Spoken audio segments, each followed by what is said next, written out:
All right, so y'all go ahead and do the factoring and the math knowledge question for today. Pause the video, and then once everyone is finished, you can unpause the video, and I'll go over the correct answers.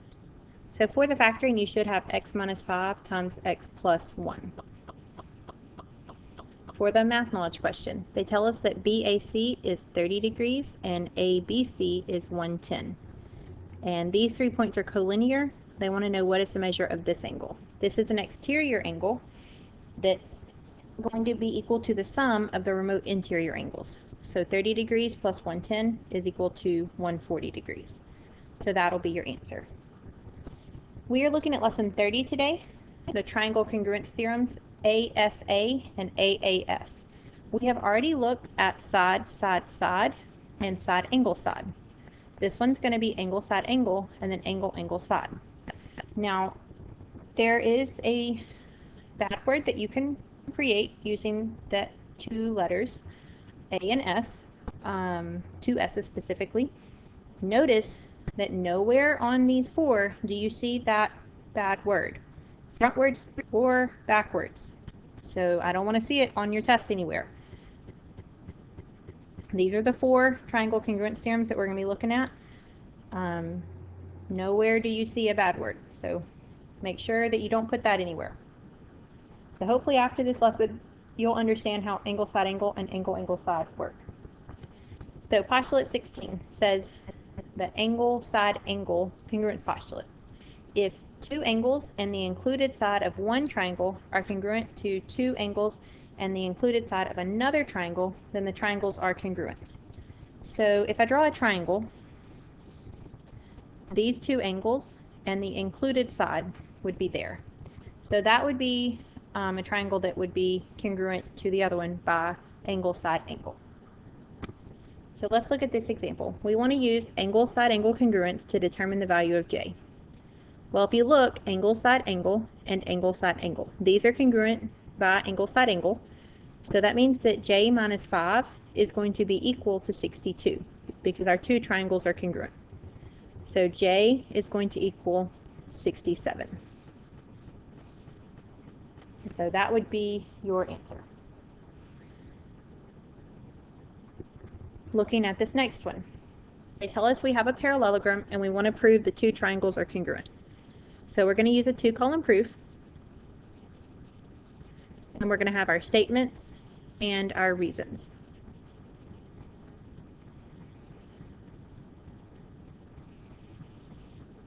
So the first statement is going to be A, B, C, D is a parallelogram. And the reason is going to be that it is given. From there, we know that these 2 sides are congruent and these 2 sides are congruent. So we can say side AB, not congruent, parallel. It is parallel to side CD, and side AD is parallel to side BC. And that would be from definition of a parallelogram.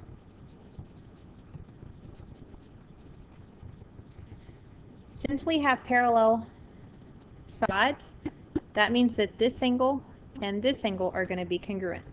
And that's going to be from BAC is congruent to angle DCA.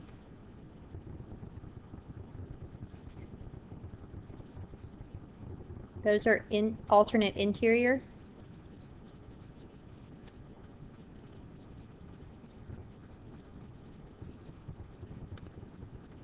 So the alternate interior angles theorem.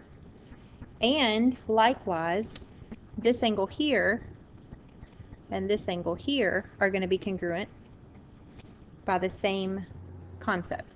So we can say angle DAC is congruent to angle BCA by the same reasoning.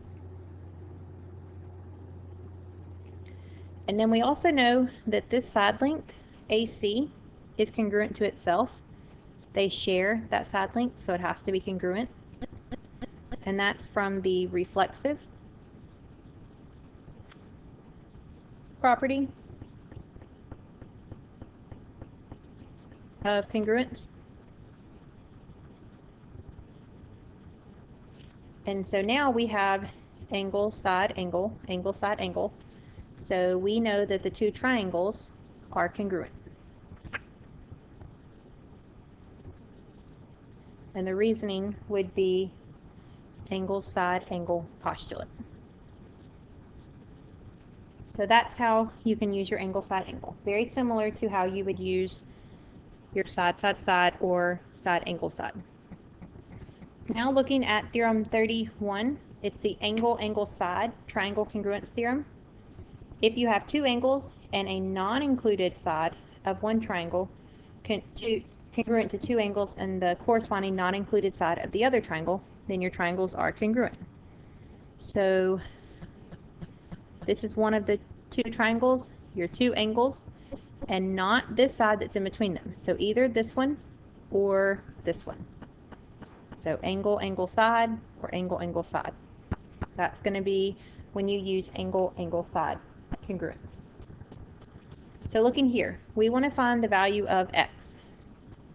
So we can use angle, angle, side on both of these.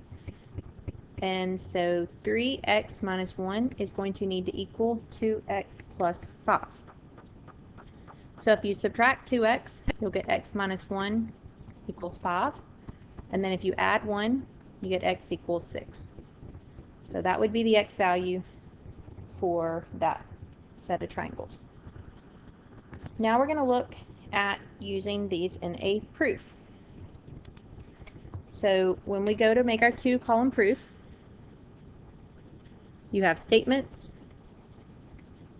and reasons. You need to make sure that you are numbering your statements and reasons and that you are making your two columns. So make sure you're putting a number 1 here and a number 1 over here. Your first one is always your given, so BD bisects angle ABC, and angle A is congruent to angle C. And that would be your given. For step 2, if BD bisects angle ABC, that means that these two angles have to be congruent. So angle ABD is going to be congruent to angle CBD. And the reasoning there is going to be definition of an angle bisector. Okay, so we have our two angles. Now we need one side. The side that we're going to want to pick is BD. So BD is congruent to BD. And what would be the reason here? It's going to be the reflexive property of congruence.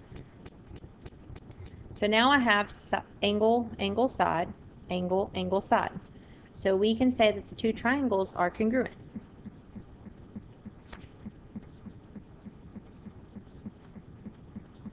And the reasoning would be the angle, angle, side theorem. And that would be all you need for your proof. On your test, if you accidentally use the word postulate where it should have been theorem or vice versa, I'm not going to mark off for that. So if you had accidentally put angle, angle, side postulate, I would mark through it and put that it should have been a theorem. But if that's all that you're messed up on, I'm going to give you credit for it. Because it is kind of hard to remember which ones are postulates and which ones are theorems. So don't get too hung up on trying to remember, is it a postulate or a theorem? Just put what you think it is, and if it's not right, I will fix it for you. Okay, so looking at one more example, we have two triangular supports to hold our plywood. We want to use the information to prove that they are congruent. So we're going to start off by setting up our two-column proof.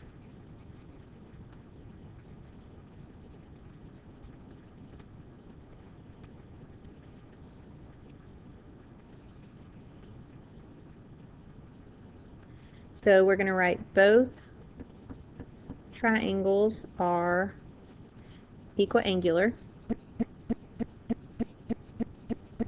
and B is the midpoint of CH. And so your reason is the given. So if both of these triangles are equiangular, what does that mean about all the angles?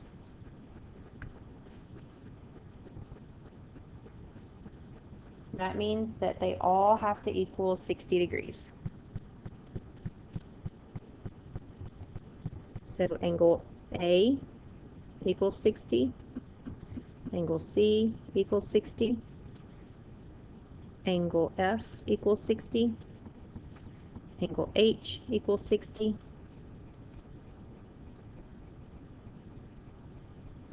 angle CBA equals 60, and angle HBF equals 60. So all of these are congruent. And the reasoning would be definition of equiangular.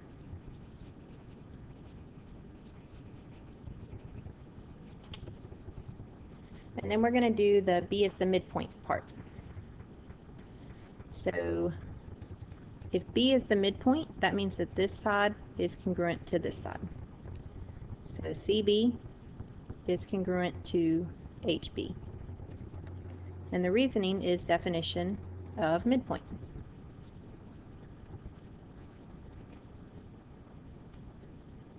From there, we can say that angle A is congruent to angle F, and angle C is congruent to angle H. And that's from definition of congruence.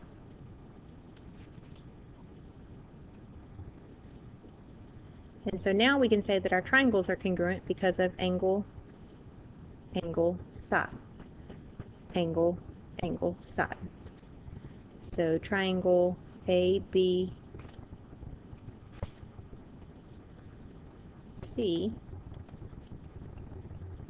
is congruent to triangle FBH. And the reasoning is angle, angle, side theorem. Okay, so that's how that one would work. So let's see if y'all can do these two practice problems by yourself. And then once y'all have tried them, y'all can unpause the video and I'll go over them. Okay, so the postulate that we can use for this one would be angle, side, angle. Because all they give us over here is an angle, a side, and an angle. So angle, side, angle. And then the measure of DEF sides, this one is going to be 10 centimeters. This one is going to be 11 centimeters. And this one is going to be 15 centimeters. Because that's what the side lengths over here are. Okay, so now we want to prove that these two triangles are congruent. So we're going to start off with our two-column proof.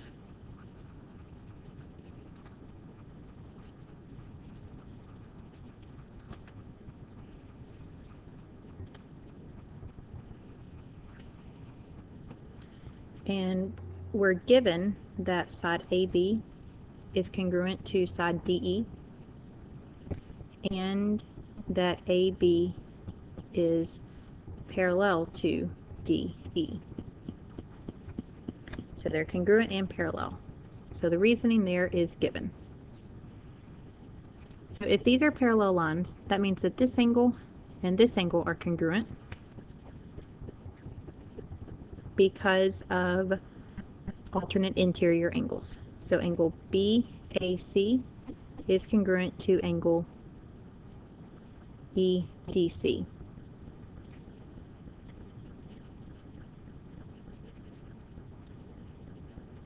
So alternate interior angles theorem. Now there are two ways that you can prove this one. You can either prove using angle, angle, side, and say that these two are vertical. So angle BCA is congruent to angle ECD from the vertical angles theorem. And so then you could say by angle, angle, side, triangle ABC is congruent to triangle DEC by angle, angle, side theorem. Or you could say that these angles are congruent also by alternate interior angles and using angle, side, angle postulate. The two triangles are congruent. So either one of them would work. It doesn't matter to me which one you pick. So either one would be perfectly fine for this one. So y'all try these two practice problems by yourself, and then we will go over them after y'all unpause the video. So if the two triangles are congruent by the angle, angle, side theorem, what is the area of the triangles? So we first have to figure out the height. So these two sides have to be equal to each other.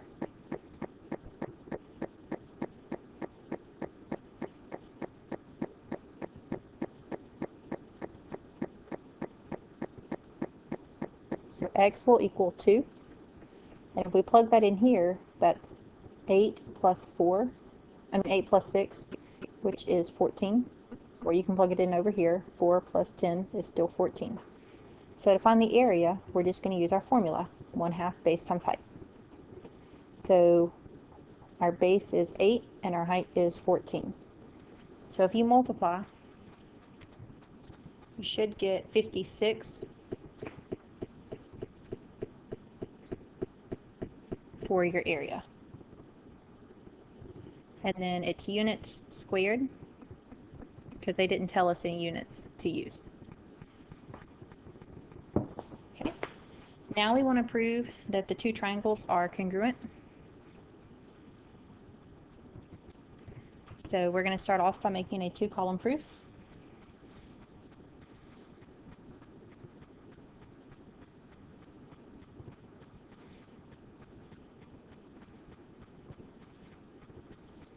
And they don't give us anything in the statement up here, but they do in the picture. And so we can say that angle A is congruent to angle B, and angle ADC is congruent to angle BDC, because that's what's given in your diagram.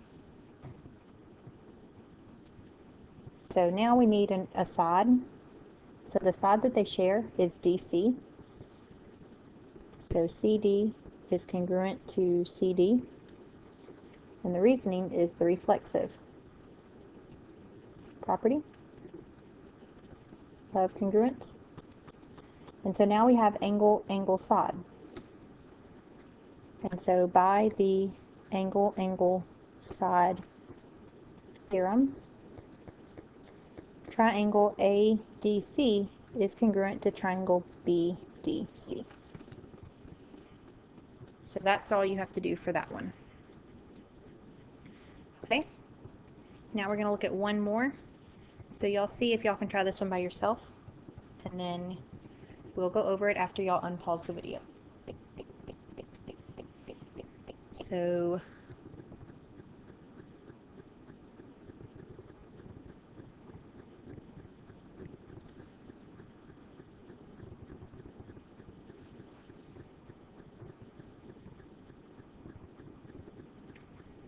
if you look at our information, we are given that angle IJK is congruent to angle LMN, and angle IKJ is congruent to angle LNM. So that's your given.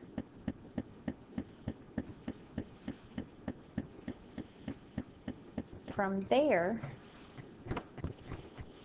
we know that if this is a rectangle, this side and this side have to be congruent. So side JK is congruent to side MN, and that's from definition of rectangle. Now we know our two triangles are congruent. So triangle IJK is congruent to triangle LMN. And the reasoning there is by angle side angle postulate. But that's not what they wanted us to prove. They wanted us to prove that JI here is congruent to ML. And so we have two congruent triangles. So those two sides have to be congruent. So JI is congruent to ML.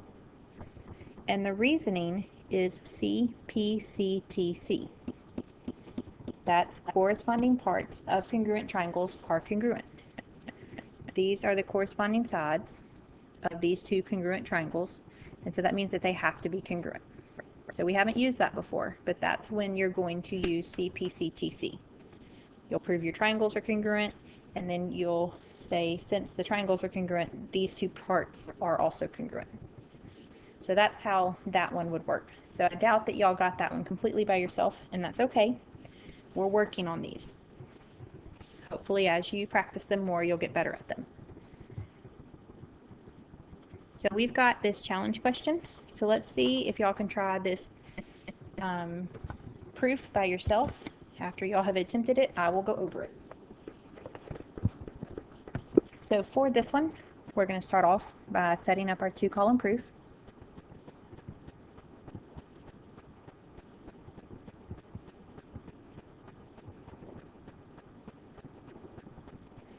So we are given angle K is congruent to angle G, angle J is congruent to angle M, and HJ is congruent to LM. And that's the given. So I'm going to draw two triangles.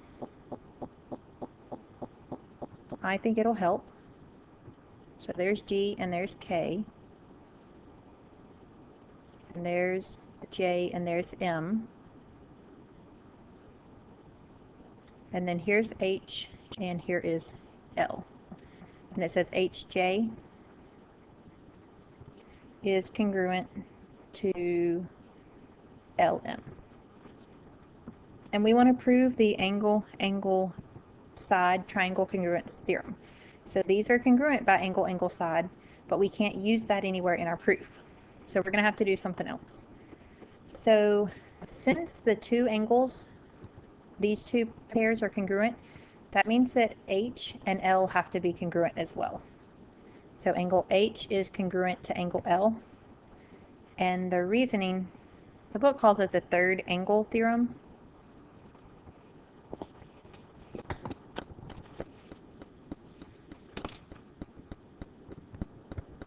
That's the name of it. It's corollary 1811. So you can either say corollary 1811 or the third angle theorem. Okay? Then,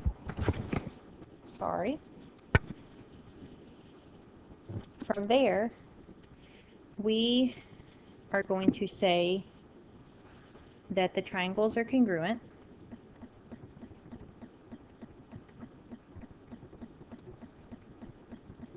We're not going to use angle side. We're going to use angle side angle because they are congruent now by angle side angle. So angle side angle postulate. So this is just showing you that even if they are congruent by one method, typically you can find another way to prove them congruent as well. So your homework is 1 through 30. So make sure that y'all do those tonight so that we can go over any questions you have tomorrow.